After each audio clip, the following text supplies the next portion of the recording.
انا سمعت عن المشروبات الرمضانيه والمأكولات الرمضانيه، مم. عمرك سمعت عن المكملات الرمضانيه اللي هي الكازين والجلوتامين؟ طبعا. هل الحاجات دي فعلا مكملات رمضانيه مهمه في رمضان؟ مم.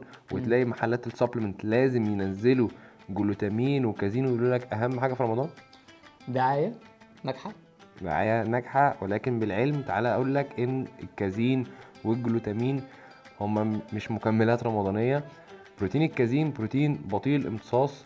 بس لحظة بس، هو انت مم. ليه عايزه يبقى بطيء الامتصاص؟ عشان يفضل يديك بروتين طول اليوم؟ طب ما ماشي، انت لو خدت نسبة بروتينك في فترة الافطار بتاعك والنسبة اللي انت محتاجها هما كافيين، ومش لازم يفضل مديك على مدار طول اليوم. انت لو خدتهم في 12 ساعة 6 ساعات تدخلت احتياج من البروتين وكفى.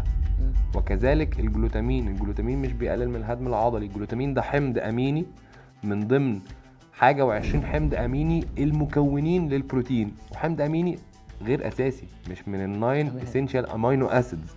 فدخلت احتياجك من البروتين، بالتبعية دخلت احتياجك من الجلوتامين. فمفيش حاجة اسمها كده، ما تضيعش فلوسك على الارض.